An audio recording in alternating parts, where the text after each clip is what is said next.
going to do word by word, but you know already know the questions are already.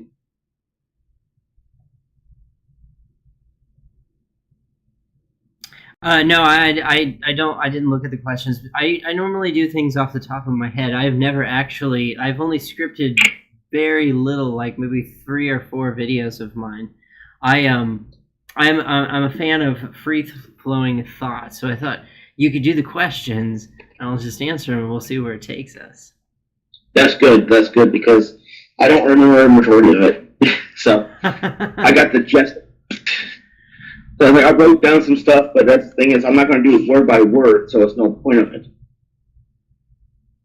And then people are still messaging me right now, and this, oh god, are you recording right now? Yeah, I've got my a screen capture going on, and for some reason it's saying that it's because Facebook is using the mic from the cam.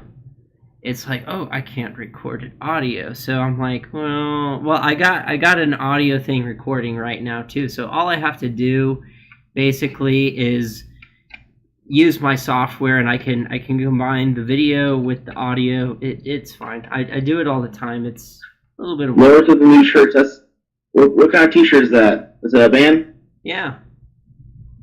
They actually. I got the. They sing, they have a song about media being fake. I gotta listen to that song. That would be my favorite song. It is called... I rant about it on my Facebook constantly.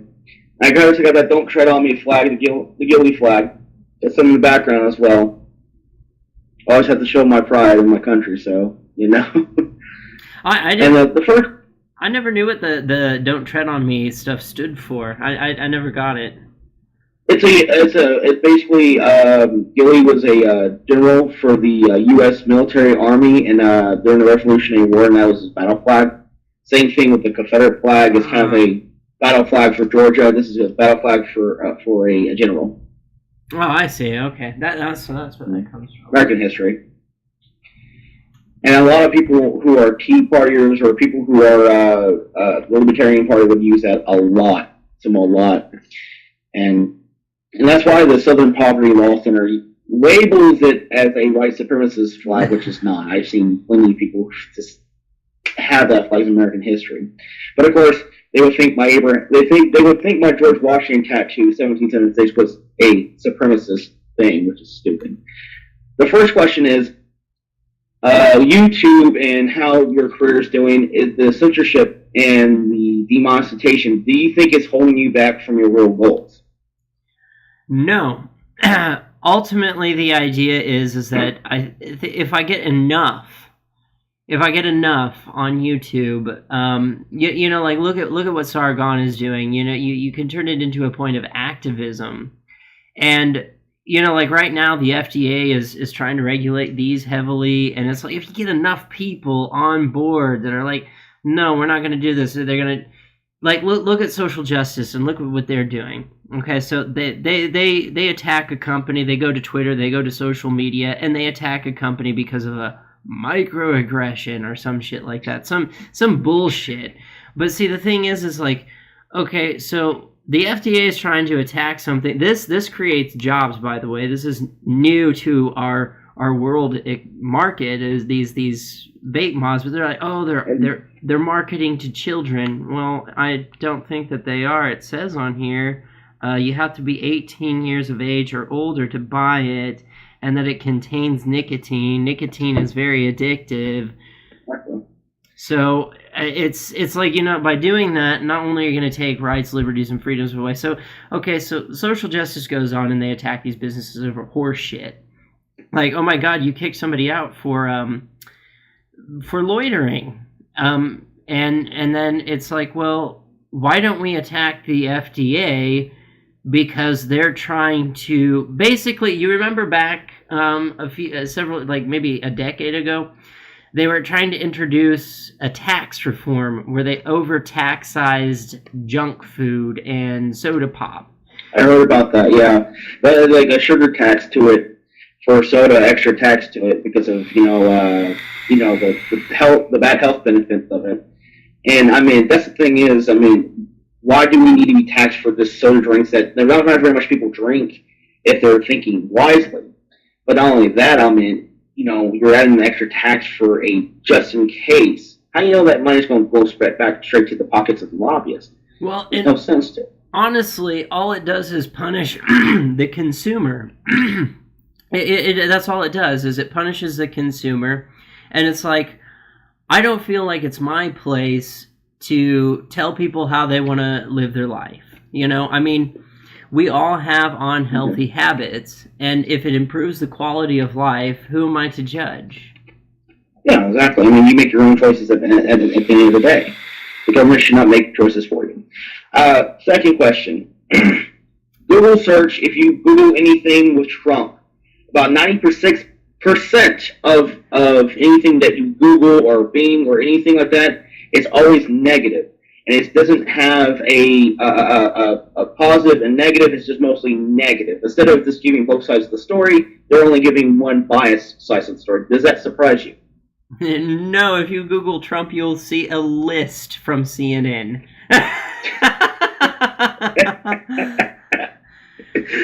And I'm the liberal here. But it's true. It's true. Like I showed you about that recently. This is recently. I showed you that post about from Mark Dyson Anomaly that literally they were caught. Fake news been caught. CNN been caught. Again, faking the news, and then somebody tried to share it, and they complained to me they can't share it.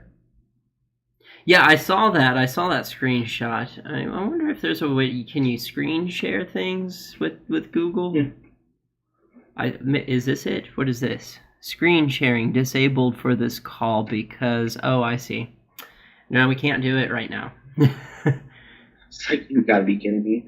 It's like they've been called on actually literally trying to screen green screen the background or acting like they're in like such stress during the storm, and they call them out their bullshit out and faking certain situations, and they had enough nerve to not us to report on the news, but you can report on whatever you want to. It's this kind of hypocrisy in it, especially when you have Facebook in the back pocket of CNN. It's kind of messed up. Well, one of the things that I found interesting is that I saw a lot of memery going around on Facebook where they were saying, why is it that the right wants to criticize Hillary Clinton over the Benghazi thing, but they don't want to hold Trump accountable for the hurricane thing? And I'm like, but Trump did his part. He sent rations over there, and the mayor of the mayor ended up not doing their job, and you had truckloads of food rotting in a government parking lot. That's crazy. That's insane. I mean, that's the one thing is that and so the media. Somebody was held accountable for that too. By the way, I mean. Exactly.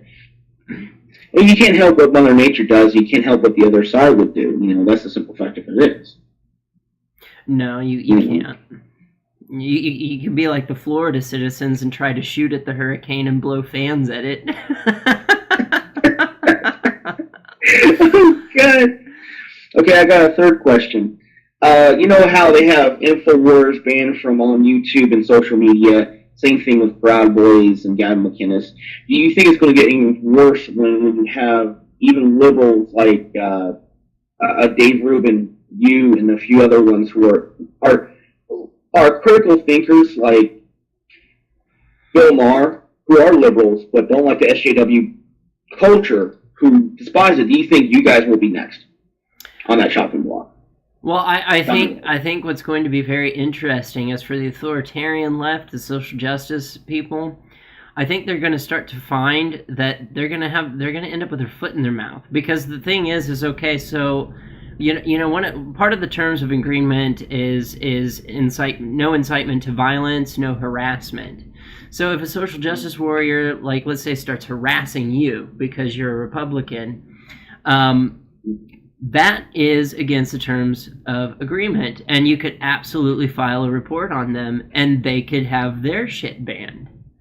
and I think that that's going to come to be a shock to them. But absolutely, like, I try to be low key on Facebook and Twitter because I think Facebook and Twitter is the worst. That's like a social justice hub as far as I'm concerned.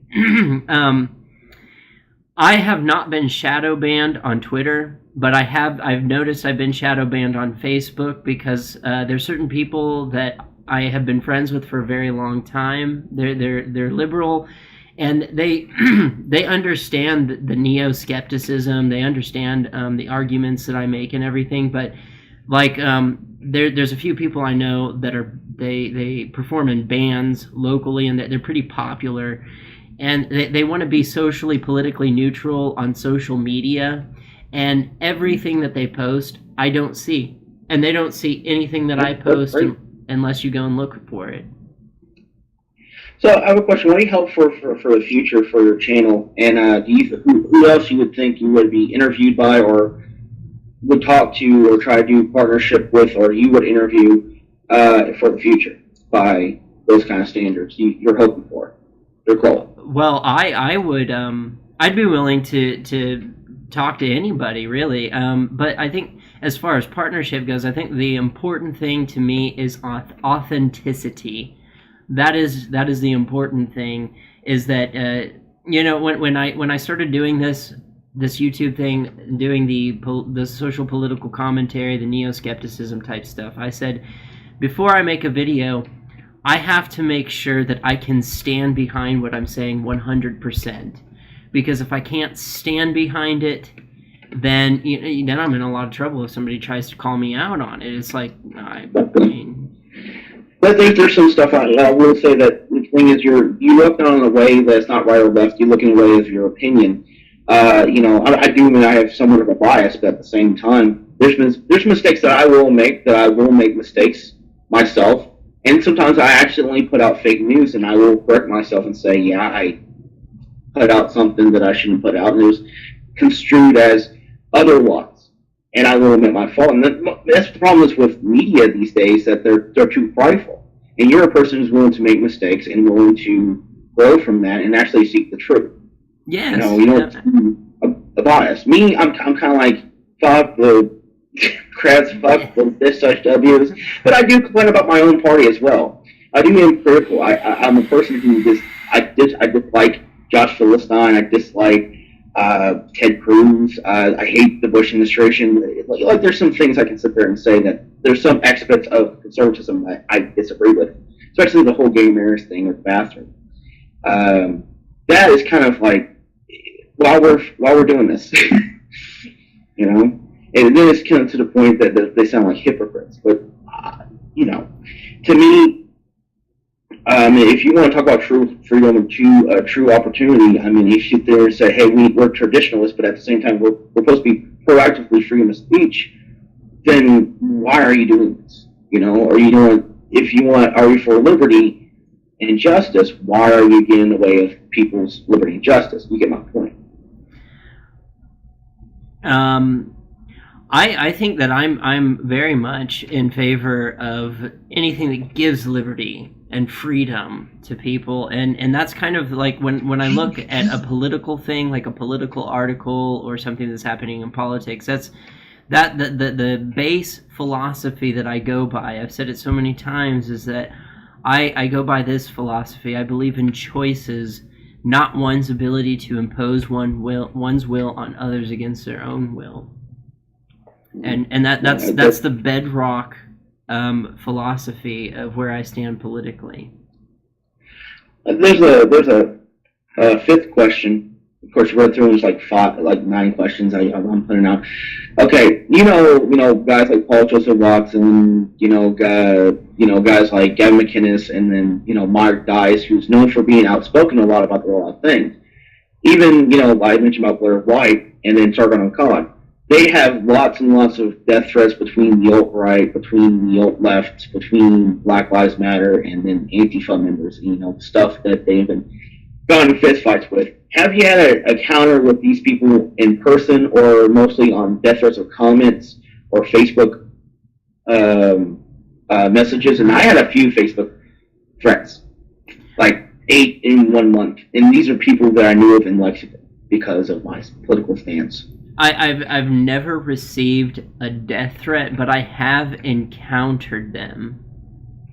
I actually, like, there was a one time a long time ago, I ended up in a spat with an Antifa member between me, this Antifa guy, and Prince of Queens. Now, I'm not saying the Prince of Queens knows me. You know, I'm just some random guy that is schmuck that he was talking to on the internet. He probably wouldn't remember it if you asked him.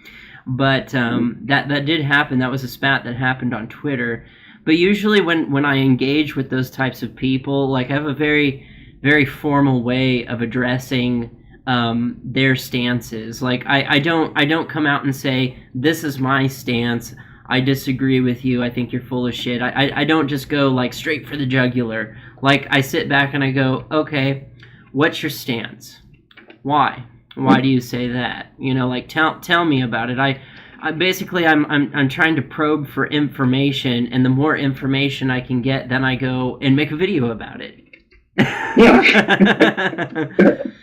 So it's like, I've countered these people before, and like, I'm like 5'8", 220 pounds. I'm burly as hell. I mean, at the most, I messaged you. At the most, I had people flip me off or say something rude or, you know, throw eggs at me from their car and drive off quickly. But I never got to the point that they went in my face a few times and ran their mouth, but they never take a swing at me. And it's you know, I mean, I would have gotten in trouble for it because I would probably knock the crap out of them and just to the dirt, you know. Well, it's really weird when they engage with me because I you know, at first I think they assume my position, and then they're like they scream the rhetoric of, oh, racism, and then the moment they say anti-LGBT, it's like, I'm a homosexual. Yeah. They're like, really? And I'm like, yeah. So, Antifa member, your job as an Antifa guy is to protect me, but you're conflicted because I don't have the same political philosophy as you. I don't want anarcho-communism, whatever the fuck that is, because those are two polar opposite philosophical or economic ideas. They don't even know what the hell they're talking about. No. Like, I actually had one Antifa member say he was a libertarian. I'm like, you're far from libertarian because you support a group that is anti-libertarian. No. And I had them call me a Nazi, white supremacist because I'm a Trump supporter, I'm a conservative, and I don't have a "Don't Tread on Me" flag on me tattoo. But yet, I'm a Nazi supposedly. Yeah. Supposedly I am. It's kind of hypocrisy that it's like, you know, it's like, yeah, I'm Jewish. I'm a quarter Israeli. Well, and it's like, yeah, I'm a Nazi. And I just want to sit there and explain to me what makes you think I'm a Nazi? They couldn't explain it to me. They would still call me, oh, you're a neo-Nazi because you're right wing. They never explained to me why they would think that. They never do. Well, the Antifa guy that I ran into on Twitter, I think he was hardcore Antifa. Most of Antifa that I meet, they seem like brainwashed idiots. You know, like there was this punk movement back in the 90s. They were called Utopian Anarchists, and to me, Antifa seems kind of an off-branch of that. It's really just like Utopia anarchists that have, like, flipped their shit. And well, a lot of it, I don't think they really know much about politics. I think that they're just reactionary. I don't think they're well educated. This guy on Twitter, though, this Antifa guy that I ran into on Twitter, he was educated. He did know what he was talking about, and he was a terrible person. He literally advocated for killing people for this greater cause of communism. And I was like, wow. Wow. Yeah. Like, you know what you're talking about. You know what communism is. You know what stakes are at play, and you're comfortable with this. And he was coming right out and saying it, like, yeah, send people off to the gulag. Yeah, send people off to death camps. Yeah, that's fine. We need segregation because black people need to be put on a pedestal, kind of thing. And I was like, I any Antifa member that I had seen previous to that, it was like, well, they just anybody that they perceive as being a fascist, racist, whatever, even if they're not, like you got to silence them or something. But this guy was literally like, no, like, you know, I want to put to death like anybody that just thinks differently than me. And it's like, wow, this is a hardcore Antifa guy. Yeah, it's like Antifa is pretty close to neo-Nazis almost, because I mean, it's their ideology of like, you know, of anti-freedom of speech, you know, anybody who's not desirable, force them into concentration camps kind of ideology. It's like, it's kind of like, you kind of contradiction what you really support, and they're just bringing it. Well, they're like, this guy that was hardcore, and I think he was really, really deep into it because of the way that he was talking and his understanding of politics. But it's a really weird concept to say that you're anti-racism, but you're in support of segregation, but for a different reason than the alt-right. And this is why the alt-right likes Antifa, is because it's what's good for the goose is good for the gander type thing. It pushes them closer to their goal. Exactly. And you know, it makes them look like they're sympathetic, but they're not. They're just as bad as they are. And that's the funny thing is, I sit there and say, the alt-right are a bunch of socialists, and then I'm like, oh, no, they're not. I'm like, look, I've seen videos of Richard Spencer talking about socialism, racial socialism, of actually upping the life of white people, of getting free money and putting down other people of different race. Whereas Antifa's the opposite. Put down the white people and uplift the black people. But it's basically kind of the same. But segregation is segregation, and we've gone over that before in the United States, and it doesn't work. And nature will still take its course, and people are going to fuck. they're going to fuck, and they're going to produce mixed babies. They're going to do it. Yeah. It's gonna happen. There's nothing wrong with that. I mean, it's fun. You know, I mean, I love fucking black chicks. Like, black chicks, especially with thick ass. Oh, God. Well, I'm just saying, you can't stop nature. You can't stop it. You can't. I mean... Well, I also, there's a sixth question. You know, your influences are like Sargon of Akkad and plenty of YouTubers that you look up to. Is there anybody outside of YouTube or in philosophy, music, or who is a writer, musician, or I said musician, but anybody outside of YouTube and philosophy that you inspirate, that you look at your philosophy under as well? Well, I would say that I have been a big fan of, and I would love to say Christopher Hitchens, but I honestly wasn't introduced to Christopher Hitchens until later on.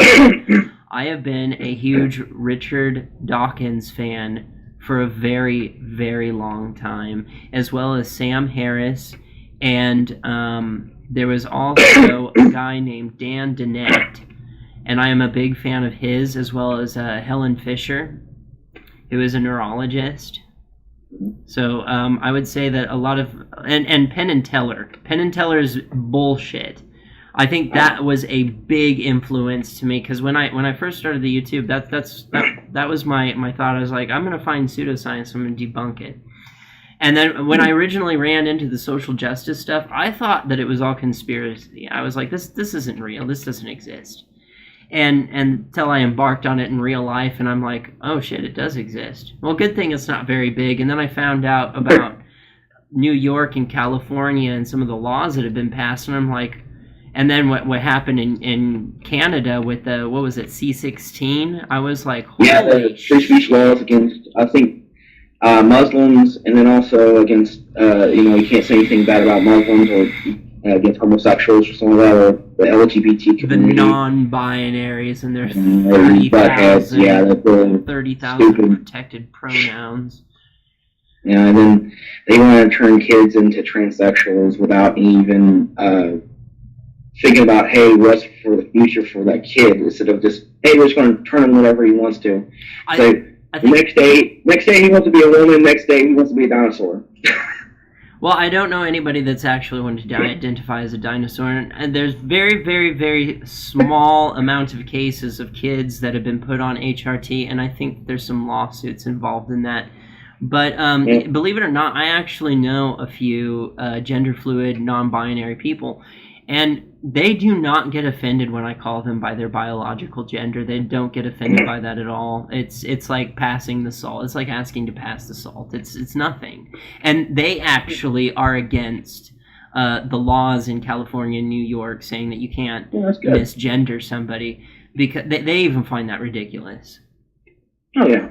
I mean, people mistaken people. If you look from somebody from China, I have people mistaking me as a woman a few times before. I know my mom, she has short hair, and they mistaken her as a guy. It happens. If you walk into a store, say, "How you doing, miss? How you doing, sir?" You can't help it.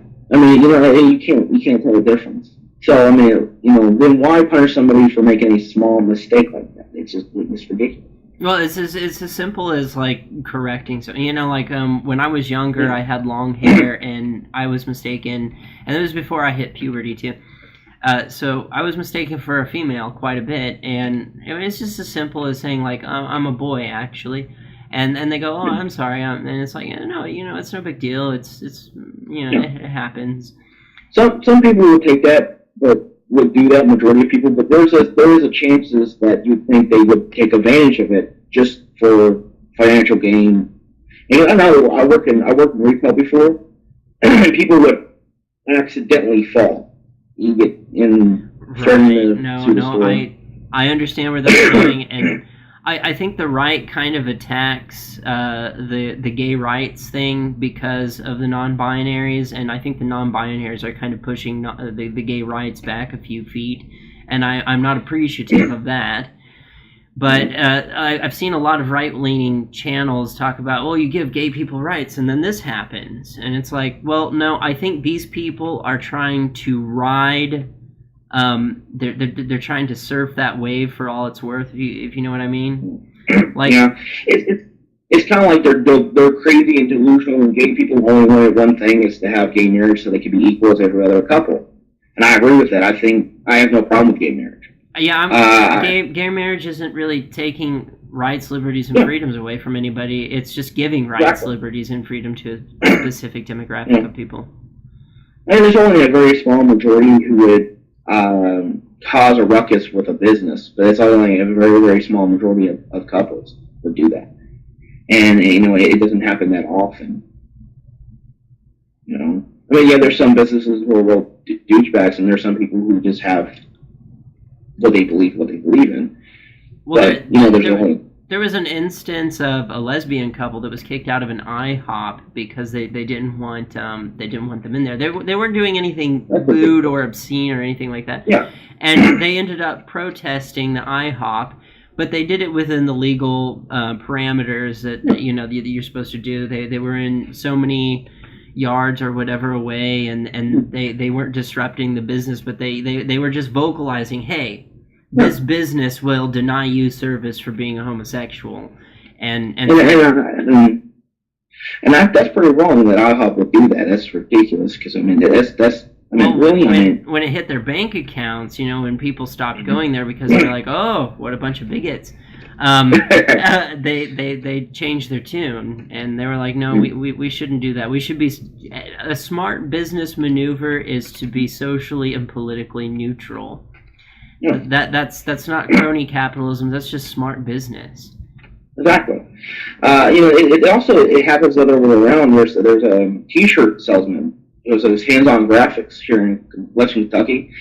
He's a very, very religious person. Has no problem with gays. Has no problem with lesbians or people who are trans.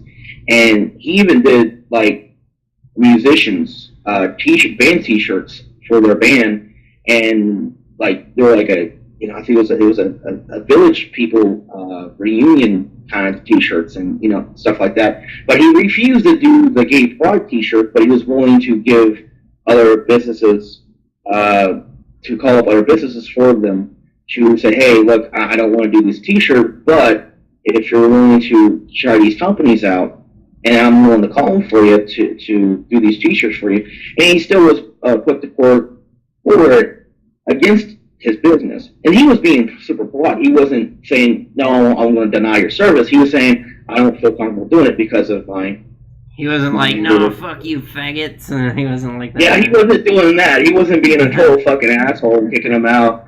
He just didn't feel comfortable. If I went up to him, to that t-shirt company, and I had done it before, and I didn't know this. I didn't know this at the time being. This is before that situation. I was looking for getting t-shirts made. There was a certain t-shirt I wanted to make was with the pentagram, and I think it was a picture of Aleister Crowley with 666 on it. He refused to do it because it wasn't his religion, and I respected that, and I walked out, and I'm like, that's cool, I can go somewhere else. And he actually gave me a few pamphlets of other t-shirt companies who was willing to do it. So it didn't bother me, you know? And, okay, I got a second question here. Okay. Okay, what's really dividing our country? What's your opinion about, what's your philosophy, why we're dividing our country? Is it the two-party system pulling each other apart? Is it just because of the political correctness and division of the election, which is happening because of Trump winning? Or is it just, it's always been this way, but it's been hyped up more? Or is it because of the media? Or all of the above? Well, I think there is a mixture going on, but I don't know that. I mean, yeah, there's a lot of liberals that flipped their shit and just what the fuck? I mean, just because like a conservative president. I think a lot of it had to do with the Electoral College thing, because that happened with George W. Bush Jr. as well, and they were like, this is the second time this has happened where the Democrat-elect won the popular vote, but then the other guy ends up taking the seat. What I've seemed to notice is that it comes in cycles. It's like we have like 2 terms of a Democrat and 2 terms of a Republican. It's almost like that's where America likes to see it or something. And I mean, like, so, you know, I've lived through a couple different Republican presidencies, maybe more, maybe 3 now. And to me, it's not that big of a deal. I mean, honestly, there's shitty things that happen under Democratic presidents as well. And I'm living through the 90s under Bill Clinton. It really was like a great time because like I felt like there was this good balance. But I think the polarization within the social sphere has a lot to do with misinformation. I mean, you're kind of right about that with misinformation, and there's a lot of stuff that I didn't know about Obama before his last year in office, and we got this information last minute. It wasn't during the election. I didn't really like him the second time around. First time around, I voted for him, and there's a lot of stuff about Bill Clinton I disliked also. Same thing with Bush. But, like, you know, the executive college was supposed to be to the point of trying to avoid mob rule, that's one, and voter fraud. You're voting for the elected official in that area, not for the vote of all that. Because you think about bigger cities, like, have more bigger populations, like New York, Pittsburgh, and other people's voices will be silenced because of lower populations in certain states, you know? Right, and if we got rid of the Electoral College, then pretty much, California and some other state would basically be the determining factor of who would be the president, and all the other states wouldn't matter. Exactly, and the only thing you have to do is please those 2, and that's it. You could say, hey, you guys don't have to pay taxes, everybody else has to pay taxes, and then that would be a done deal. You know, yeah, that would be screwing other people over. You know? But some people have made the argument that the original reason they put in the Electoral College was because at the time that was enacted, we lived in very, very small communities, and people were not very well educated back then either. So you would have somebody go around and collect information about the political standpoints of the constituents that lived in an area, and then they would go off and vote on their behalf.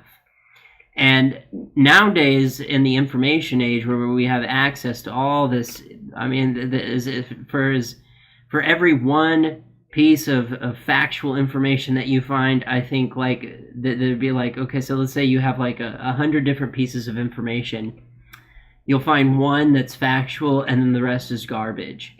But But still, even with that, even given that being said, it's like we have the internet at the tip of our fingertips, on our cell phones, on our laptops, on our computers, and so it's like, well, what was the need for the Electoral College? Why can't it just be the lump sum vote of everyone in the United States, not based on state to state, but just like sole populist vote is the argument that some people have given. I understand that argument, because without technology, I wouldn't be doing so much research as it is. Because I mean, in between of working, you'd be having to do your research like hands-on research, or being at the library like all the time. Yeah.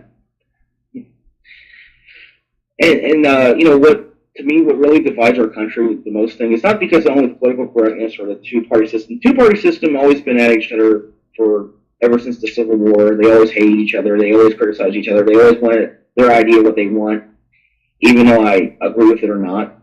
That, to me, I think it's mostly the mainstream media. I think it's the media that's really dividing our country. And it's not because it's only just bias, because they feed on controversy. They feed on negativity to the point that it makes them money. If there's more negativity, if they keep on pushing the issue of Trump, Russia, Trump, Russia, Trump, Russia, it feeds on more of what they're doing. And also, it seems like, the media are lobbyists.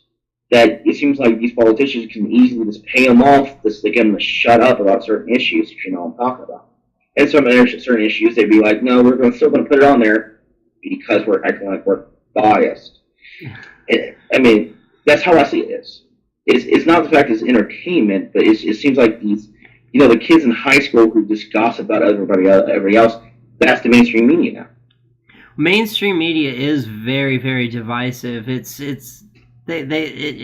does seem like this side will say I saw like a debate on CNN between like a liberal and a conservative, and then like the conservative said something about like, and that shows that conservatives are better people than liberals, and it's like, well, hold on, we're individuals here. We are not we really got to break away from this collective thinking. We're not collectivists. Like, what a lot of people don't realize is that depending on an individual subject, some subjects that you might be more left-leaning, some subjects you might be more right-leaning. It just depends on that. And most people are like that. Most people are all over the place on the political spectrum. I mean, like I said, most of my viewpoints were pretty right-leaning, but if it comes to issues about, religion, gay marriage, and, the whole bathroom thing, most of my opinions are on the left. And the thing is, I can understand and sympathize with both sides. And, with the whole abortion issue, I kind of tend to say I'm not for either side, because either side, they have good points, but at the same time, they're both stupid. You can't be in the middle in between those. Just saying. It's like, you want, if people want to have a choice to have an abortion, that's cool, but still make it safe in a way that would be a little bit more, I would say, not, there's a certain degree of like safetiness to it. There's some abortions that are literally, that people have nightmares of. They remember that they would hear the baby getting killed, and that's really too disturbing. I think there's a certain time that you cannot do it. Not after the first trimester. After the first trimester, it's a no-go. Yeah, like the third trimester, it's like that.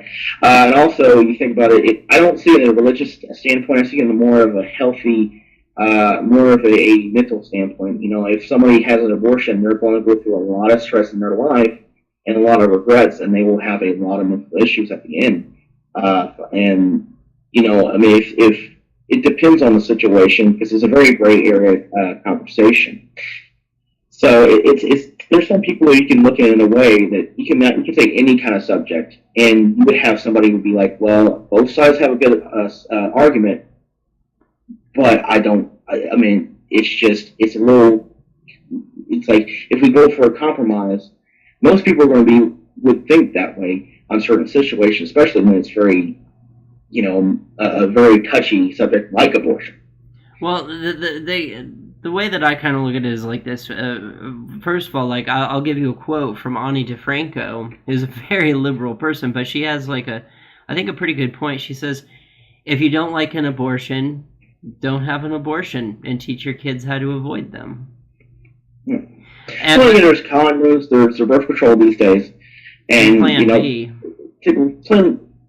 We have technology these days to avoid this kind of stuff. Yes. And also you look at the history of abortion. Margaret Sanger was a fucking racist, and she made it the purpose of abortion for eliminating black folks from the face of the earth. Literally saying that. And I think it's kind of messed up how, no joke, that a lot of these abortion clinics, about 90% of them, are in black neighborhoods. That's a weird coincidence. That's kind of off. If it was in doctor's offices, nearby clinics, that would be understandable. But like right by a bad neighborhood, by a liquor store, that's kind of a bit shady to me. I've never seen that. Abortion clinics that I've seen have been pretty sanitary and very sterile, very professional. But the other aspect to it is this: is that if we were to keep abortion illegal. If we were Sorry about that. That's fine. If we were to keep abortion illegal, people are still going to do it, and they're going to do it unsafely. They're going to do it after the first trimester. Huh? I agree with you on that, because I mean, we should still keep it legal. They will find ways to try to get rid of their child if they're that desperate. Where do you think the term dumpster baby comes from? Prom night dumpster babies. Yeah. I mean, exactly. So that they're still going to do it. So I mean, if they're why make innocent people into criminals? Why do that? Yeah, of course. You think about it. I mean, and do you know why? You know why it's not? Why they don't do it after the first trimester? Do you know why? Because it's unhealthy. Because there's been times that I think it was in history that they've tried abortion before on people before the third trimester, that they would end up physically scarred up, not able to have a child after that. A lot of suicidal mental problems. The problems would go on and on and on. I can go on a list of problems that people would go through their head of regrets. Well, with today's modern medical technology, doing an abortion after the first trimester would be a walk in the park. It would be a cakewalk. Exactly. But the reason why not after the first trimester is after the first trimester is when the central nervous system develops. And see, this is one of the reasons I just love Richard Dawkins. He has such a poetic way of putting, like, making science into some sort of poetry, and it's beautiful. But when he talked once about efficacy, and he says, when I think about efficacy, I have to think to myself, does it have a central nervous system? Can it feel pain? And after the first trimester, that's when the central nervous system, that's where you start seeing brain development. And so, like, one of Ben Shapiro's favorite arguments to make on abortion is the heart starts beating after a week. Yeah, but the central nervous system doesn't develop until after the first trimester. And when the central nervous system has developed, that's when a creature, a living being, a living entity can start to feel pain. I can see that. Also, I have my eighth question is, in the United States, how the First Amendment rights getting attacked left and right from in certain areas with free speech zones in colleges that should be free speech everywhere, and how that people are getting attacked by their just only for their opinions, getting fired from work, from different ideologies, regardless if it's not offensive or not. That should not be offensive or not. That Germany, England, and a lot of these other European countries, they have these, and also Canada, that they have these free speech laws. That these laws are against free speech. They're hate speech laws that you can't say online, you can't say in public. You get arrested or thrown in jail. Like Tommy Robinson, for giving an example, for reporting on people getting arrested for sex trafficking, but he gets arrested for hate speech because they were Islamic. Yeah. Yeah, Islamic. And do you think that would happen in the United States? I think you know, like even Bill Maher like said, you know, how could any leftist, anybody who considers themselves, because a lot of people don't realize this, but not just because you're on the left doesn't mean you're a liberal. Yeah. And just because you're on the right doesn't mean you're not a liberal. There's a liberal left and a liberal right, but liberals have always been on the front ground of defending free speech. Look at PMRC, look at Mary Tipper Gore. The people that they were attacking were liberals. They were liberal artists. You know, you can't sit there and tell me that Dee Snider, are you going to tell me Dee Snider is a conservative? I don't think so. I don't think Marilyn Manson's a conservative. He fought that shit. Oh, God, no. Yeah. you might have one rock star like Ted Nugent, but again, like all his friends are very, very, very liberal. You know, and, you know, it just, you're talking about one out of like 20, you know. Yeah. Like, you know. Ted Nugent would probably be a hard person to define politically. Yeah, he is. I mean, well, I wouldn't say he's a conservative, but he's more of a right-leaning... He's like a right-leaning hippie. Yeah. And that's what he is. He's like a right-leaning hippie. But to me, I feel like the free speech laws, they will try to the best they can, the people who are the authoritarian left, will try to impeach on those rights of the First Amendment. Even though it's our First Amendment, they will still find ways around it to not only take out political enemies, but also take out public, take out people's rights away, take away their liberties away by, you know, arresting them for just making a joke. There's been comedians been thrown in prison in England just for making jokes. There's been people who've been arrested in Germany for making, for singing karaoke of Kung Fu Fighting. You guys are kidding me. It's ridiculous. Yes, it's ridiculous. And to me, it scares me that the left would actually look at, we need to be more like Europe, and they mean that kind of Europe. They mean the fact that you can throw somebody in prison, even though if they're a racist or not, they're going to throw them in prison. And, you know, that's the thing is, I don't like people who are bigoted, narrow-minded assholes who are racist, regardless of what skin color they are. You shouldn't hate somebody for their skin color or their race or their religion or, you know what I'm saying, right? Well, but we have the freedom of speech to mock them. Yeah, exactly. We have the freedom of speech. But the thing is, as soon as you arrest that person for hate speech, you arrest me soon enough just making a joke or making a song or making a statement that has no intentions to be hateful at all. That's what I'm afraid of. You can arrest, if they arrest Richard Spencer, then I'll be like, even though I hate Richard Spencer and he's a jackass, that would make me worry. Well, let's think about this in a more objective standpoint of like, okay, so essentially they're talking about arresting Richard Spencer for talking. Exactly. For I'm not saying a verbal sound that comes out of your mouth. The only thing that gives our words meaning is what we think of them. He would be thrown in prison if he was in England, to be honest with you. It's true. That's some stuff I would say online, like on Facebook, of like being Islamic phobic or something like that crap. They would throw me in prison. It's true. Somebody told me once, be careful with your words. Words have power. And I thought to myself, no, words don't have power unless you give it to them. What really does have power is ideas, thoughts. An idea has power. But words themselves, they really only have power if you give it to them.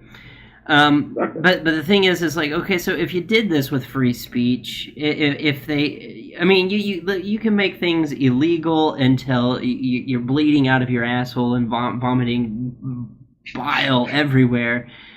And is it going to fix the problem? No, it's not.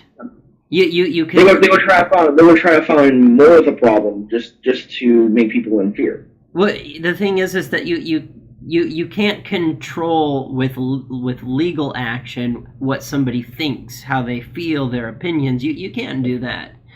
What's gonna they're gonna keep it up in their head, and they're gonna be pushed underground. But when you have free speech and they can talk about it openly, well, then you know what their stance is. You know what it is that they want. And let's be honest, like the whole racism thing, racism is not popular. It's not. No, it isn't. Even down here in the South, like it's deemed as just ignorant and stupid.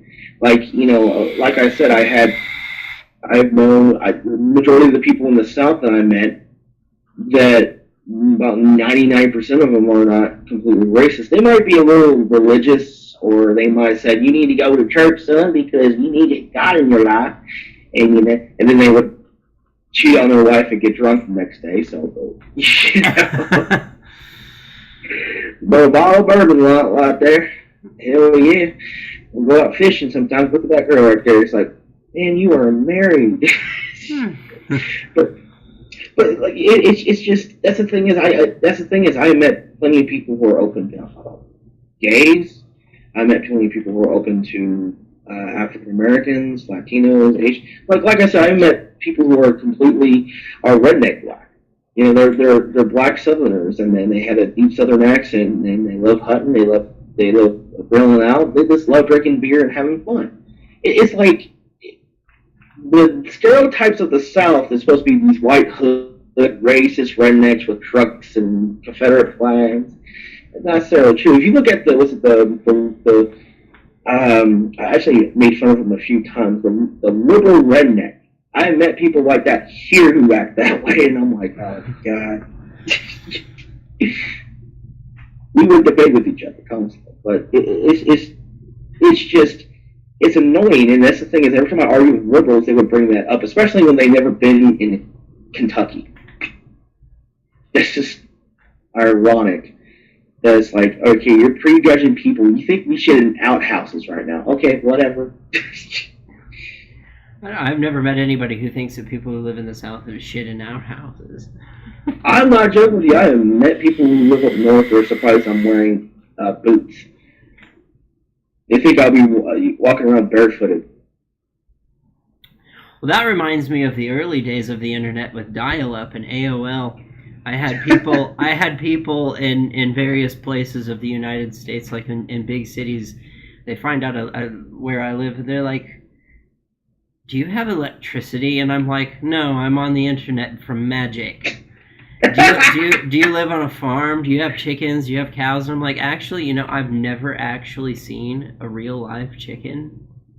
Oh God. I mean, other than like at the store, like when they're poultry and I'm going to cook it and eat it, I've not seen a living chicken.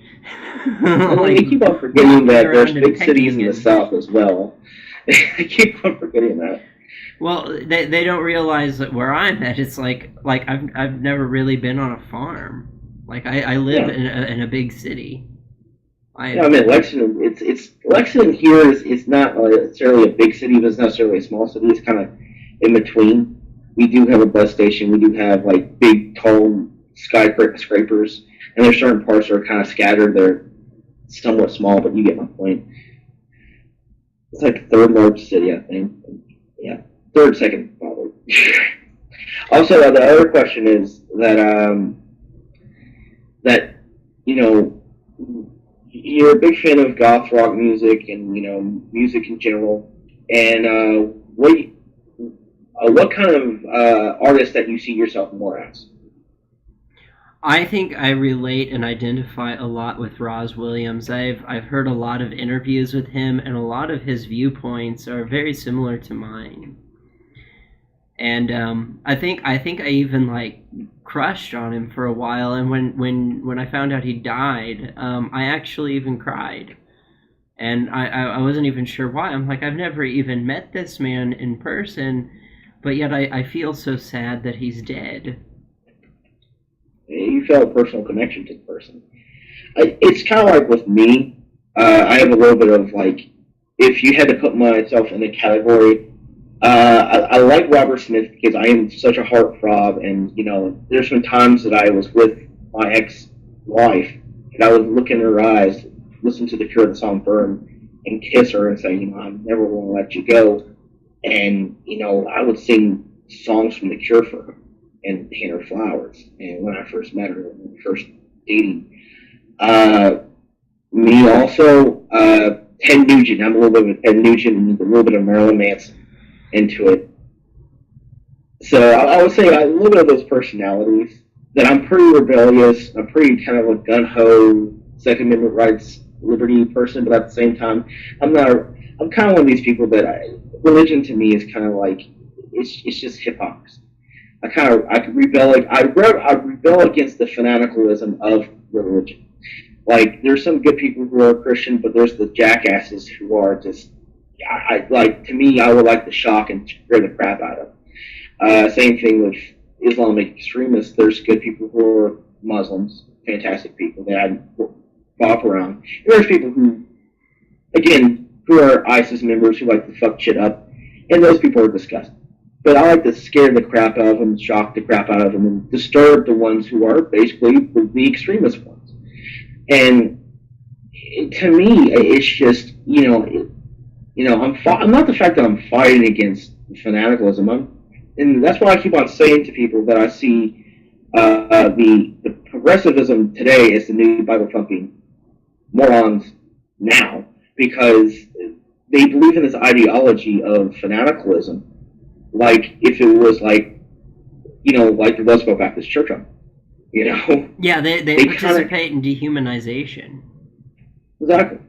It's just it seems like they hold on to this belief or something, and you can prove that it's not real, and you can dictate it, even if you take their own words, what they believe in, and turn them against them, and they still won't believe it. If I sit there and says, "Shall not judge before you judge yourself," since you're going to be a judgmental prick, since you want to preach at me about the Bible, there's verses in the Bible that said that should not push thou will onto other people, and that's what you're doing. And it makes them more mad, and they want to argue with you more. And it seems like when I use their liberal ideology against them, they want to argue with me more. and I kind of see myself as that. There's somebody else that, musically you see yourself as well. The social justice has often been compared to cult fanaticism.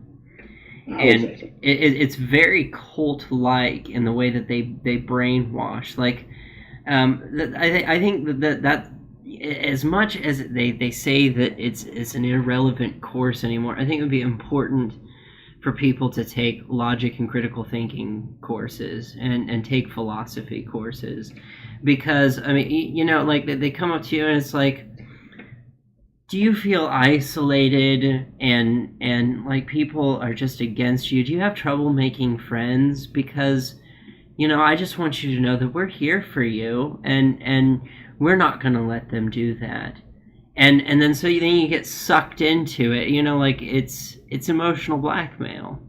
It's like, well, like only a racist wouldn't support Black Lives Matter, and it's like that is a guilt trip if you've ever heard one. I mean, it's like, can we please think for ourselves? Of course Black Lives Matter. Of course everybody's life matters. It's like when we see a catastrophic destruction, no matter where it is in the world, be it on the coast of Japan, be it in India, be it in the Middle East, be it in Africa, do we not go, oh my God, that's so horrible, like I hope everybody's okay, let's send relief, let's send the Red Cross? I mean, we do that. So for anybody to make such an asinine comment, to go into, like I saw a Black Lives Matter protest where they walk into a restaurant and they say, stand up if you believe that Black Lives Matter. Of course people are going to stand up, because of course their fucking lives matter. What kind of a fucking stupid question is that to ask those people? And to ostracize those who don't stand up because they see through the bullshit. And it's like, well, of course they matter. Why would you think that they don't matter? What polluted your mind to make you think that nobody cares about you? Yeah, it's ridiculous. The one thing I do say about the group Black Lives Matter, they say Black Lives Matter, but the groups in general causes violence in their own neighborhood, they destroy everything in their own hood. They tip over black guys' cars. They kill black officers and call black officers pigs, Uncle Tom, the N-word. And to me, the group in general doesn't really support Black Lives because they don't give a shit about Black Lives. They only care about their political agenda of I'm a victim, I want to be a victim, feel bad for me, but not fix the situation. To me, it's just insane. It's like, to me, it's like, you're all bullshit. Like the Black Panthers back in the 1960s, they would raise money to actually help out their own black community. What's Black Lives Matter doing besides this bullshit and talking? Well, and causing mayhem and violence and racism against people who are in interracial relationships. Like, literally, I think it was the founder of Black Lives Matter, I forgot what her name was, shit, had a problem with interracial relationships. Yeah, one of the founders, one of them, she was a sub-founder. I think the main founder is Trey something or other. And I did a lot of research into this. You really want to find out how corrupt Black Lives Matter has gotten. Just follow the money. They're a nonprofit organization, so they accept donations. They sell merchandise, a lot of merchandise, and they've collected all this money. Okay, so then surely, since you're a nonprofit organization, your shit is open to the public. So, where's the evidence that you've used this money that you've collected from your merchandise and the donations that you've received to hire an attorney for these black people that you say are innocent, that are going to court, that are being wrongfully convicted? Why don't you hire them a decent attorney with this money? Why don't you help the black people in your black community pay for rent? Why don't you help them with medical bills? Why don't you help people buy food? None of this can be found. It seems like every penny that has gone into that organization just goes into somebody's pocket. And it's like, well, exactly. So the question is do Black Lives really matter, or are you just kind of a snake oil pusher? And also the one thing is simply I completely disagree from Black Lives Matter is they are consensus to always attack the NRA, always call them a white supremacist group without any evidence or anything. The NRA is trying to get black people into their community to support them. You see, that's the thing is, with the NRA back in the 1920s gave guns to African Americans to protect themselves against the Ku Klux Klan. These were a civil rights group. They supported MLK. They supported Malcolm X. They supported the black community and they were abolitionists, Republican abolitionists who supported gun rights. To me, these people who complain about they're a lobbyist group, sugar that you drink from your energy drink, the video games you play, everything you use has a lobbyist in Hollywood. Not Hollywood. Hollywood also in Washington as well. In the White House. There are always lobbyists with everything, even lobbyists with wrestling, entertainment, TV, you name everything, anything you want, lobbyists. They always have lobbyists. But the only lobbyist group is actually there to actually defend a product for your rights to protect yourself is the NRA. That's our second thing that is actually a amendment that they're trying to defend. I mean, yes, do I agree with everything what the NRA does? Hell no. I mean, they were actually making a political statement recently about Thomas the Tank Engine, and they were trying to make fun of Thomas the Tank Engine because they're trying to be diverse in the thing, and they made fun of him by basically calling the BS out, or like they were having this new train in Thomas the Tank Engine, which I think is ridiculous, of some African train from. I don't know what part of Africa it was, and they kind of basically, basically were making fun of Thomas the Tank Engine. Well, Thomas the Tank Engine has nothing to do about guns. I'm like, what the fuck? You're supposed to there to protect the Second Amendment rights, not to make other political statements. That makes no fucking sense to me. I don't agree with everything with the NRA says, because it becomes more of a political group instead of a civil rights group. But nonetheless, that I do support the group in a way of what they do for efficiency, of what they are. They mean what they talk to mean what they will, of protecting the right to defend yourself. I think everybody has the right to defend themselves, and the gun rights issue I've been kind of neutral on because like ultimately I'm unaffected by it. I don't particularly own a firearm, and I mean one of the questions that I ask to people is, so what are you, the crime rates are going down, like to people who are against guns. Okay, so I ask them, the crime rates are going down, so what are you afraid of? And people with guns, and so it's like you go to the gun rights activists, they're like, well, I need to keep my gun for protection, but the crime rates are going down, so what do you need to protect yourself from? Well, I mean, to me, I mean, with places like Texas, places like Mississippi, Tennessee, I even say Kentucky, that they're very lenient about guns here, but there's less robberies, there's less murders, there's less. Yeah, I think you're froze. No, I'm holding still. Okay, sorry, but like I said, there's less violence. But you go to Chicago, you go to Detroit, you go to New York, you go to other states that are stricter gun control, and it's hard to find it's hard to get a gun, especially when you have a long wait list to actually get a gun. And we have the Brady Bill, so I mean, Brady Bill, you think about it, doing a background check takes less than 15 minutes. You fill out a form, there you go. We already have enforced the Brady Bill. If you want to complain about guns being in the wrong hands, enforce the laws that we have now. Everything would be okay. We wouldn't have so many problems that we have with shooters who are mentally insane or people who are terrorists come across with guns if you simply just enforce the Brady Bill. And there's some people who don't do that, and I'm like, who sold them that fucking gun? That's ridiculous.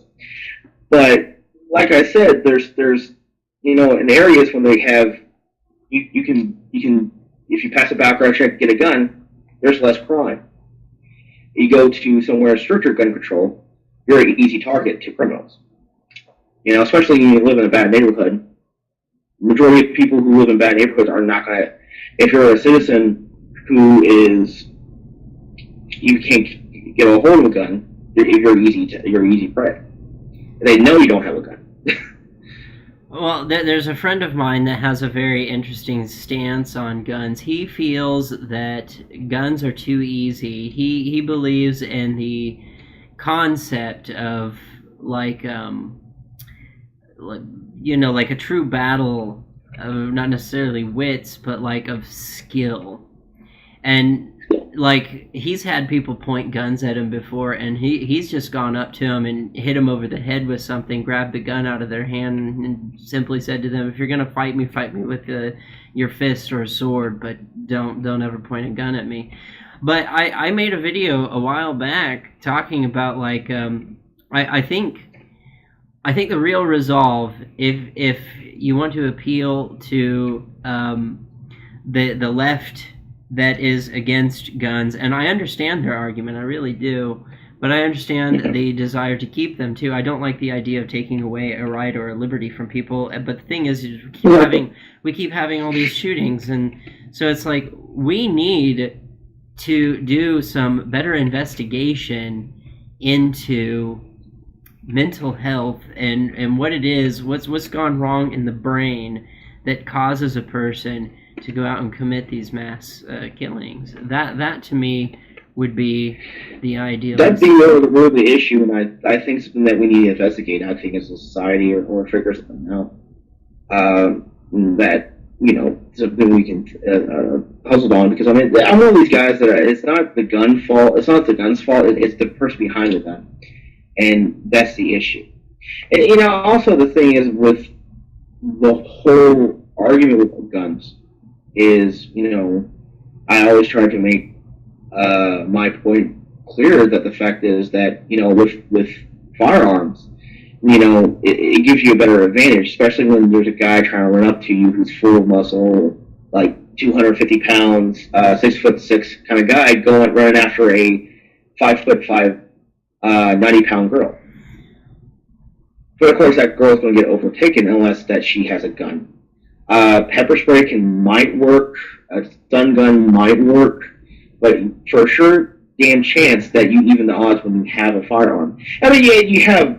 Don't get me wrong. You the guy you talked about, that the hand-to-hand combat. About 90% of people, if they point a gun at you, most likely they're going to be too afraid to shoot it. It is true, but there's always a small chance of that 10% that will shoot you and won't care at all because they have no emotions. They're not thinking about the repercussions after.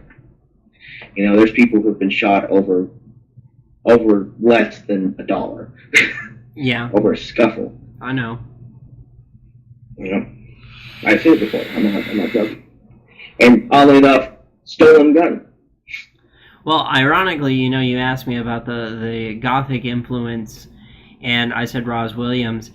He did not own a gun for the same reason that I will not own a gun. Is not that I think that I'm a threat to other people, but more that I fear that I'm a threat to myself than anything. Because I mean, you could slit your wrists, you could take too much medications. These are very painful ways, very slow ways to die. But a gun, it's too easy, and there's not really a whole lot of time to think about wait a minute, what am I doing?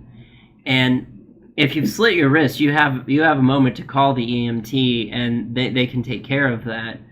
But I mean, you put a gun in your mouth and pull the trigger, and that's it. It's over. That's the thing is that I mentioned that liberals would do, liberal media would do. They would count suicides as gun violence in the same category. No. Sometimes they do. It's to me, it's not the same. Speaking from a person it's not the same. Speaking from my perspective, as somebody who has, I've been depressed ever since I can remember. I mean, I was suicidal when I was 7 years old. I mean, that's not normal. And I mean, I can tell you that if somebody really wants to commit suicide, if they really want to do it, whether a gun is accessible or not is irrelevant. They're going to find a way to do it. Exactly. Jump off a building, jump off a bridge, swallow too much medication, overdose on a drug, get a giant bathtub full of hot water or warm water, slit their wrists down, not over, and just lay in it. They'll bleed out. They'll die. I mean, Sylvia Plath tried to kill herself how many times, and then wrote a book about it, and then finally succeeded. Yeah, and that's the thing is, I understand. That's why I think we need to enforce the Brady bill, because people who have mental health issues, who want to have those problems, they don't need to be around guns if they have suicidal issues. No. You know, they shouldn't. And that's the one thing I agree with that. I mean, it's kind of sad. I think that's what's some media sources they've been called on. I think it was Ben Shapiro did a video one time that supposedly was 18 school shootings in 1 month of 2018, which is, now that was full of shit. That half of them I think were incidents not even involving guns. That it was shots fired but nobody was hit. Accidents happened. It was a school suicide that somebody shot themselves in the bathroom. I think it was a teacher, and it was 18 incidences, and it was actually the majority of them were not even the real incidents. So some of these crime stats that they say gun violence, sometimes I think they're fabricated, and they just mention it's you know what I'm saying? It's to me, I think they kind of fabricated almost. Well, definitely, if they're including suicide as part of gun violence, then it's definitely being fabricated, because it's not gun violence, it's suicide. And they have enough nerve to say that we have more gun violence compared to other countries. Well, what happened about third world countries like Haiti, South Africa, Mexico with drug cartels? I mean, I can name you a bunch of countries in the United States that is economically failing. Sorry, I'm stumbling through my words. Economically failing, and there's more gun violence there, and you can't get a gun at all. There's more knife violence Well, you have guerrilla in England. warfare in some of those areas too. That's right, yeah. And there's more knife stabbings in England compared to New York City with compared to gun violence, and it's really insane. I actually looked up the stats on my city with gun violence compared to the knife violence compared to London, England, just out of an argument on Facebook, and I'm like, look, there's less gun violence here in my state compared to other states, and you have more knife deaths compared to your city. So again, what place is more violent? Well, if we look at the crime stats across the board, like as far as Western nations go, America takes the cake on crime rates. I will agree with that. We are a crime-ridden country, but I maybe that comes from that we're the foundation of, and basically we were founded by, as you put it to me before, a bunch of anarchists. Oh, semi-anarchists, yes. And that's what they were. I mean, they were guys who were saying, "Hey, fuck England, fuck your king. We're going to rebel against you, and we're going to take back our country, make our own, and we're going to do what the hell we want to." It's a very intriguing question that not a lot of people have done a lot of research in, and maybe it would be worthwhile to do research in to find out why. Because like the Burger Krieg did a video about that where he talked about.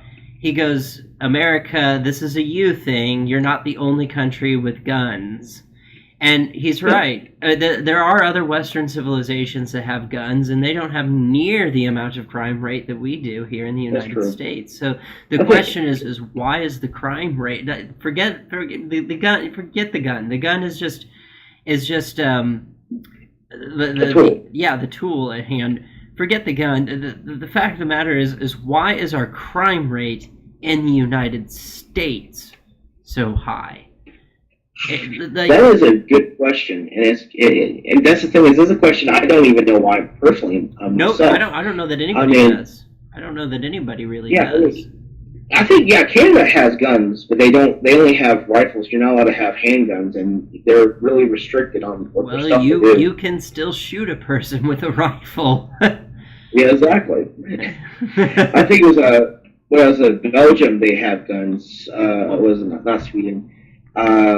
Norway. There was another country that had just as more guns than the United States. Belgium, not Belgium. It was Belgium. I'm trying to think. I know Australia. Australia is really strict. Has really strict gun control policies, but they still don't have any guns at all. No, they do. They do. They hunt kangaroos. They have bows and I mean like the steel reinforced bows. You can kill somebody with one of those easily. Yeah, definitely. I'm trying to think. But still, their crime rate is lower than the United States. Yeah. Yeah. But there's something to be. It's just an interesting dynamic. So our crime rate is really high, but like if we look at sex trafficking, we are really low on sex trafficking. Yeah. Like there are European countries that have their sex trafficking rates are like way high. Yeah, I can imagine. It's closer to Russia. A lot of the Russians and their cultures. It's literally a rape culture over there. Same thing almost like the Middle East. But so the question in my mind is, why are the crime rates so high? Like, I don't really care about the utensil that's being used. I'm wondering why is it that the murder rates in the United States are so high? Because you're most likely to use a knife. You're most likely to get stabbed. You're 5 times more likely to get stabbed by a knife compared to being shot by a gun. And it's true by statistics. Either way, regardless, to me, it's like why is it that the murder rates in America are so high? I don't understand. I think because we're bad for mental health. I think that's one of the main reasons why we're very bad with mental health in our United States. We don't do enough for mental health. But also, that will explain also that Europe has a higher suicide rate compared to the United States. compared to the United States. Which, I mean, to me, that makes no sense anyway. Because I've made statements before, and I wrote down stuff on Facebook, and I was meaning to make a video about it, but I feel like the new social justice cause is assisted suicide on young youth. That I feel like that might be a new thing that they will try, and that scares me because they're already doing that in France. That people who have suicidal depression, that after about a third, I think it's about a third month, they said they would assisted suicide, and that's kind of scary. I don't know about I don't know about that, what was going on in France, but I do know that people have been advocating for assisted suicide when it comes to dying. Like they get diagnosed with terminal cancer or something like that, and they don't want to be in a long-term care facility. They don't want somebody wiping their acid. They don't want all these things. That's understandable. Yeah, that's completely understandable. But just to be sad or having depression problems, that's completely different. Well, and we're making a lot of strides in that areas, but the thing is that I think that is important for people to understand when it comes to mental health is that sometimes it's not always just throwing a pill or a drug at it. It's having people are social creatures, and if we don't have interaction with each other, you will go into a depression if you isolate yourself from a bunch of people for a while, and you'll find yourself going down into a depression. And I think it's important that we stop demonizing people with mental health issues and try to understand them a little bit. I find so many people do not understand what mental health issues are. There's two kind of issues that go on. There's the ignorance issue where people don't know enough information about it, and then there's they think they know information about it because there's all these people wandering around that are like, oh, I have a mood disorder, and I don't think they do. I mean I've had catatonic depressive episodes where I've been unable to move, where I've blanked out 20 minutes of my life, like just checked out. And I can't see you right now. Unfortunately, he's kind of acting stupid. There you go. I don't know. I just went to check some email, and it's all suddenly it's like really dumb now. But with problems with people, what I have a problem with is I have an issue with adult ADD, ADHD, and I think it was I'm dyslexic as fuck. And you know this, I told you about this before, that that I don't consider my problem, my issue, as a mental issue. I consider it as basically a crutch. It's something that's aggravating. I don't let it slow me down from what my goals are doing. There's people who claim they have issues, and that's aggravating as crap, and they live off welfare, or they live on a disability, which is, they don't have a disability. It kind of aggravates me. But, I understand that if somebody has depression issues. I can understand if people have Down syndrome. I can understand if people have issues like that, because I don't understand it. It's hard for me to understand because I don't walk in that shoes before. I think some people have suicide. I think everybody has suicidal thoughts before in the past. But going through that every day, thinking about it, it's kind of, I couldn't imagine that. It's mentally exhausting. It is absolutely mentally exhausting. But the thing is that I run into people all the time that like actually there was a psychologist that did a seminar about this. He said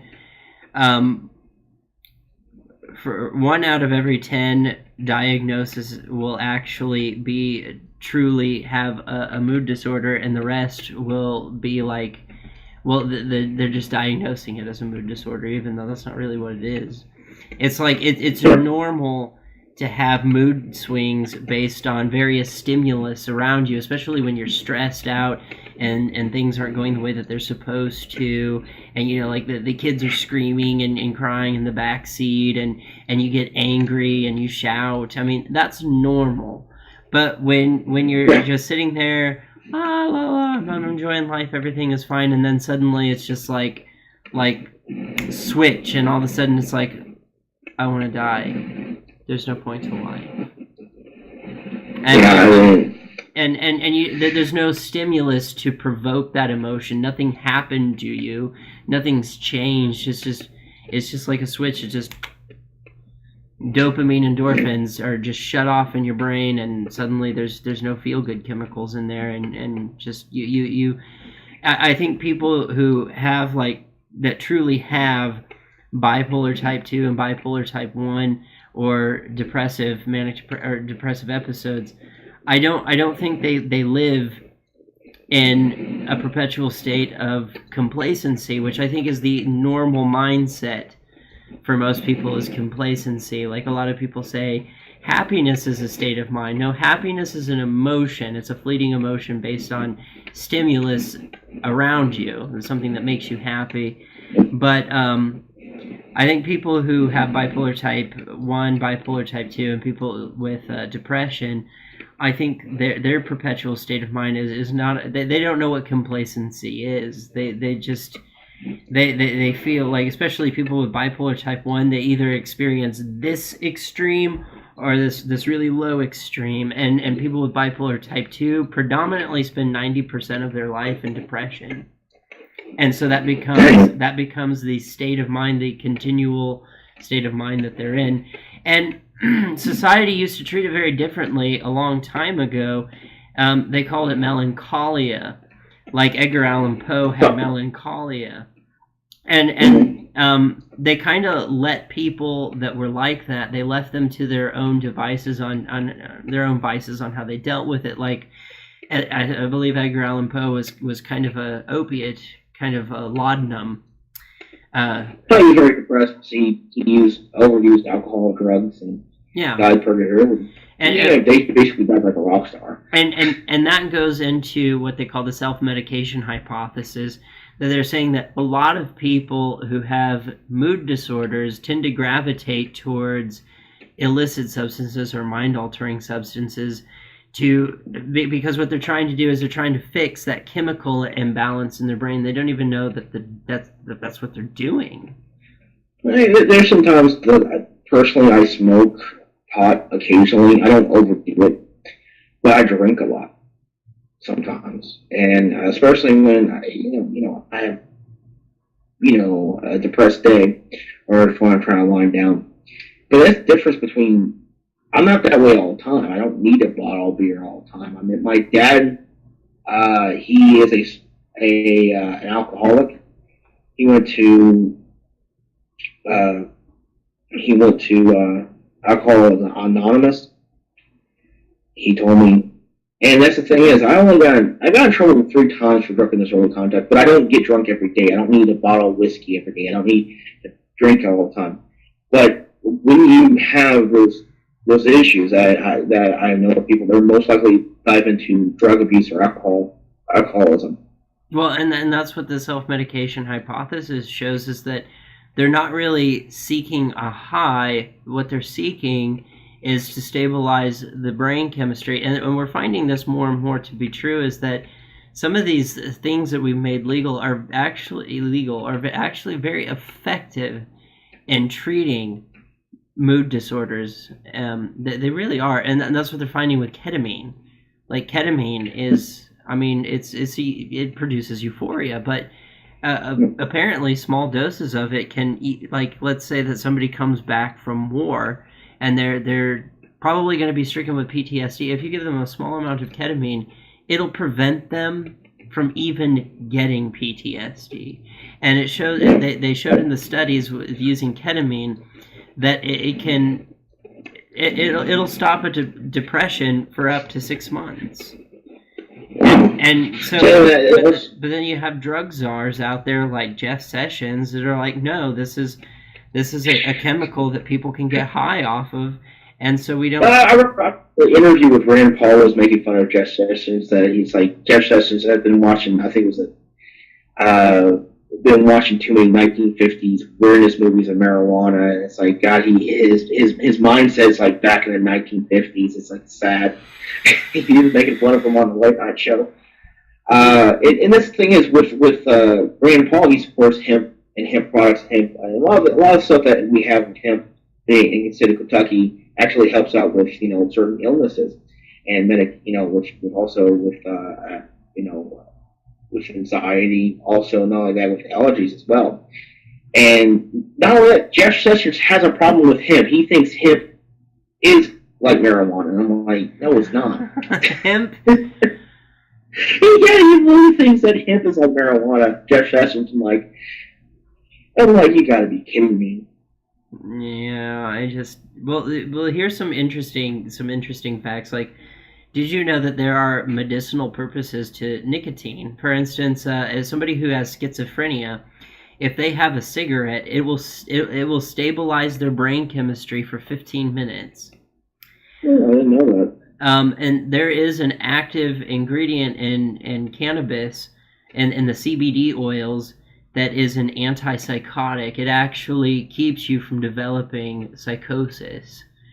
And that's a valuable tool. It's like, why are we using it? Okay, and LSD and mushrooms have been shown to be very, very effective in treating certain mood disorders as well. In fact, Timothy Leary was approaching that back in the 1960s. He I don't know, many people don't know this, I guess, but Timothy Leary was a Harvard University professor that specialized in psychology. He even helped develop the psychological exams for people going into prisons. And so when they tried to shut him down because he was using LSD along with psychotherapy, and he had a 100% success recovery rate, and I'll say that no psychologist has that. None. Damn. He is the only psychologist ever to have a 100% success recovery rate using small doses of LSD along with psychotherapy. And we're talking about repeat offenders of serious offenders like murderers, rapists, such like that. And the government came in and said, well, you can't use this product because the government did their own testing on LSD, and they would overdose the person. They would give them way too much LSD, lock them in a room, strap them to a bed, and I mean, if you know anything about the drug LSD or mushrooms, you know that you're going to have a bad time if you do that. You're going to have a bad trip.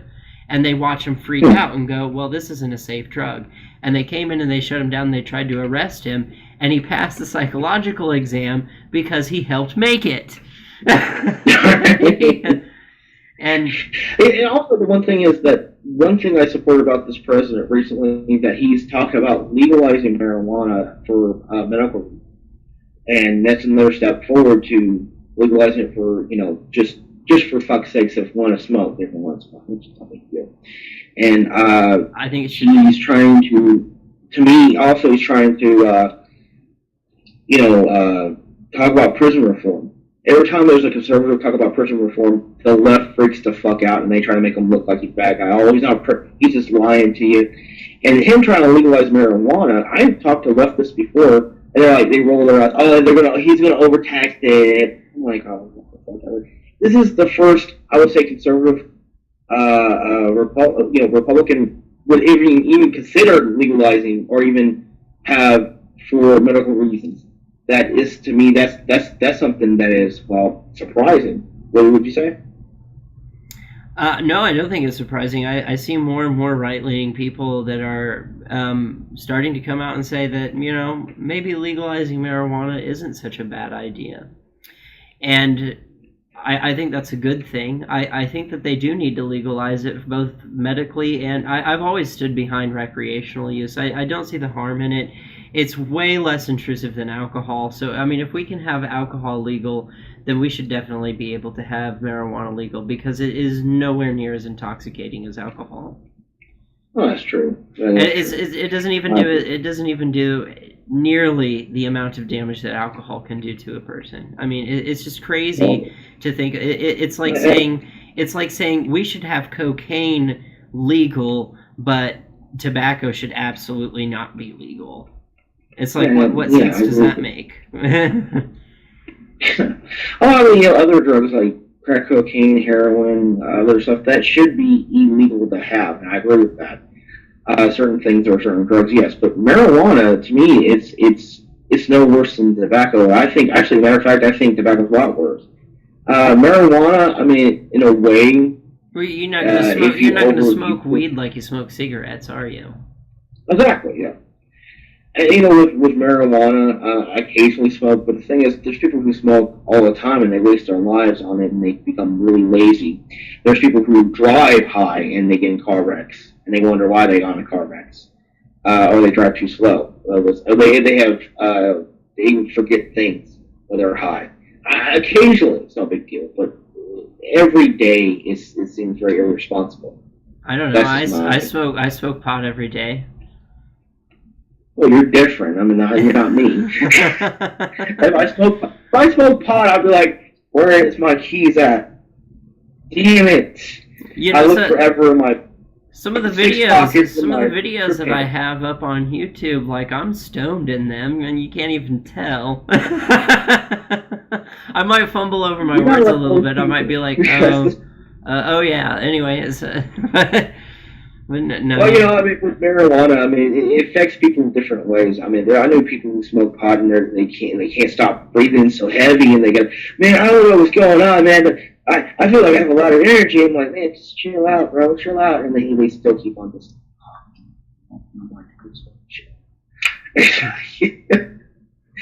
I don't understand this concept of marijuana being addictive either. Like, I haven't smoked today, and I'm not all like, I need my marijuana.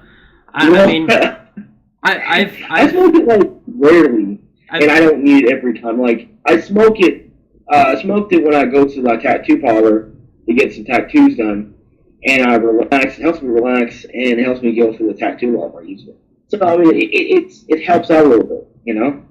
Well, for me, I use it as a mood stabilizer, and it's the most effective mood stabilizer I've ever seen in my life, because one of the problems with mood stabilizers is that there's a thing called you experience like this emotional dysphoria, where you don't feel like you're capable of experiencing the entire emotional spectrum that you are capable of feeling, and you don't feel like yourself. And the thing is that you build up a level of this really toxic chemical in your body, and it's there all the time. And so even when you stop taking it, you go through a sense of withdrawal with antipsychotics, mood stabilizers, and antidepressants, where it's still affecting you even though you're not taking it anymore. And your body withdraws from it, but not like a nicotine withdrawal or not like a heroin withdrawal. It's more like you feel really fucking weird, and you don't have the desire to take it. It's just your body kind of is detoxing, I guess. But see, like I've been on heroin. I've been addicted to heroin before. I was addicted to meth before, and I mean I smoked cigarettes for 20 years before I switched to vaping. I am a caffeine addict, and I can tell you that, like, I know what addiction is. You better believe I know what addiction is. I was addicted to meth for 2 years. I was addicted to heroin for 2 years. I don't know how long I've been addicted to coffee. Or caffeine. I've been consuming that for a long time, and same with nicotine. But caffeine, that's my childhood. Yeah. No, get some coffee. It's like, you're too young. I don't care. I'm it's are you gonna put the whole thing on YouTube, or are you gonna put it in sections? I'll put the whole thing on YouTube. Oh, fantastic! Because I want to try to download it, and after I download it, I'm gonna put it on my channel. Because to be honest with you, the thing is, when we have conversations, it goes on for a long time, and you know what? It's very interesting conversation. Like, a lot of conversations that we have, I'm surprised that we don't put them on YouTube. We don't.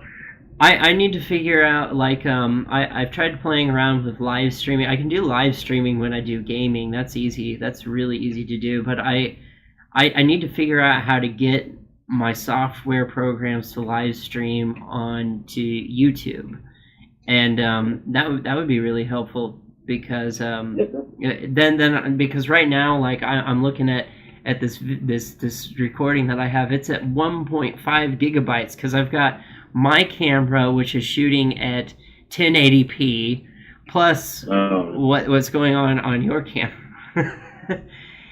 then I'm gonna have to put that into a video editing software, and I'm gonna have to line up the audio that I'm recording on a different device with the actual video footage.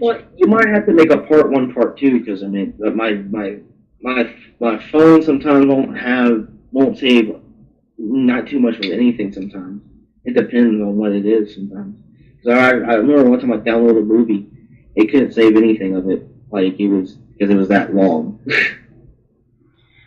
I might be able to send you the Impex file. I'm not sure. Sure. Does that work? That would definitely work. I mean, that would work a whole lot more better. Not only that, if we do live streaming, you probably can get more just me and you talk. Right, and I won't be sucking up my computer's memory storage. Like I said, 1.5 gigabytes. Anyway, I want to try to get off here, man. I want to get some sleep because I have to work tomorrow. It sucks. Hey, you know. Hey, work tomorrow in that rolling job of like just insaneness. Nope. And I don't really talk about my job too much on my YouTube channel because, you know, the agreement. My bad, sorry. No, it's fine. I mean, you know, I like the agreement that's there on the table. It's like I keep their name out of my mouth, and then I can do whatever I want on social media. They mind their own business. Well, me personally, I will say what I do, but I don't know what company I work for. I clean up crap off for a living, basically. Shoveling mud. It's not fun. This is basically a dirty job. I have a very labor-intensive job. I work in a warehouse, and it hurts. I mean, I worked those kind of jobs before. It's not fun. It's not even worth the pay sometimes. But hey, I gotta get off here, man. If you want to call up later and talk, just to talk, that's fine, man. You know. All right. I'll talk to you guys later, bro. All right. Peace. Well, I hope you all enjoyed this lovely chat session. If you would like to see more by the Gothic Republican, I will leave a link to his channel in the description below. And with that, I'm out!